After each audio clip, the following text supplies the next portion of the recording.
A jeni shtyrë ndonjëherë nga kurioziteti për shembull për të parë një filxhan kafe, për të parashikuar të ardhmen? Unë personalisht po. Kam ardhur tek një nga fallxhorët më të njohura në Shqipëri. Kam përpara filxhanin e kafes, kafe turke, traditë e vjetër e shqiptarëve, por edhe leximi i filxhanit është po ashtu një traditë e vjetër. Po konsumoj kafen, do ta kthej filxhanin mbrapsht dhe të shohim se çfarë do më thot fallxhorja për të ardhmen time.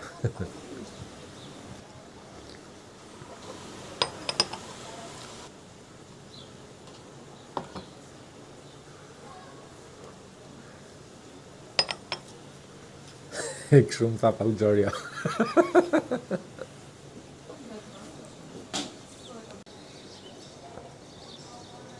Ndërkohë presim që të thahet filxhani, pasi po ua tregoj vetë sepse fallxhorja ime nuk pranon që të dalë në kamera. Ja filxhani, po thahet.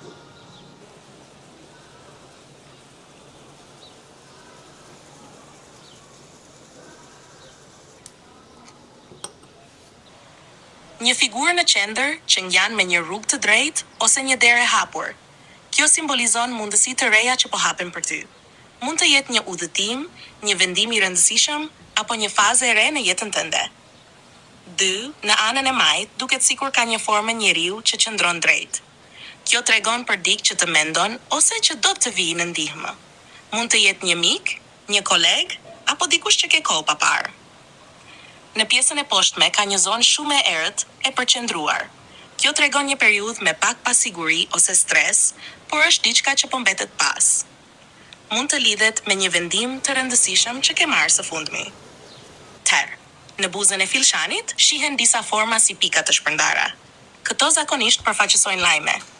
Mund të marrësh disa informacione të vogla nga njerëz të ndryshëm që do ndikojnë në planet e tua. Në përgjithësi, falli të del pozitiv. Po largohesh nga një periudhë e turbullt dhe po hapet një rrugë e re, me ndihmën e dikujt ose me një mundësi që vjen papritur. Unë nuk mendoj që përmes inteligjencës artificiale apo përmes ChatGPT-s mund të lexojmë filxhanin apo mund të parashikojmë të ardhmen. Askush nuk mund ta parashikojë të ardhmen. Ky është mendimi im. Pavarësisht se bëra një video për t'ju demonstruar dhe për t'ju treguar se sa të rrezikuar jemi ne përballë teknologjisë e informacionit. Pra, njëkohësisht teknologjia e informacionit apo ChatGPT është shumë e vlefshme, shumë e nevojshme për t'ju ndihmuar dhe për t'u kthyer në një konsulent të mirë tuaj, por jo për t'u bërë një mendimtar kritik apo një vendimtar për një çështje të caktuar apo dhe për të marrë vendime të rëndësishme që kanë të bëjnë me jetën tuaj. Përdoreni inteligjencën artificiale, por bëni kujdes sepse njëkohësisht mund të jemi dhe të rrezikuar. Nuk e di nëse ju ka ndodhur apo jo teksa diskutoni ose bisedoni me një mik, me një koleg apo qoftë edhe me një familjar për një temë të caktuar, po themi për pushimet verore për shkak se jemi buzdetit edhe për shkak se pushimet verore i kemi shumë afër, dhe ti ke folur me një mikun tënd për një vend të caktuar apo për një destinacion të caktuar. Po përmend këtu Spanjën apo Dubain, jo pa qëllim, por për shkak se më ka ndodhur kjo gjë.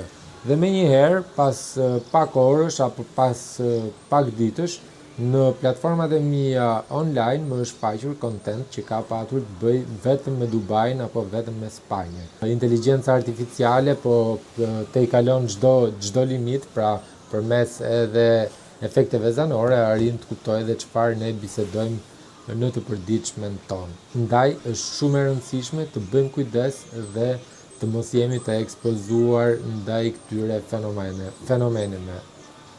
Pavarësisht se jemi vetë ne ata që jemi çdo ditë online, postojmë çdo ditë content nga jeta jone e përditshme dhe është pak le të themi e vështirë dhe e paevitueshme kjo mbrojtje. Ka ardhur koha që të bashkëjetojmë me inteligjencën artificiale. Nëse dhe juve ju ka ndodhur një gjë e ngjashme, lini një koment dhe mos harroni të bëni subscribe. Shihemi në videon e radhës.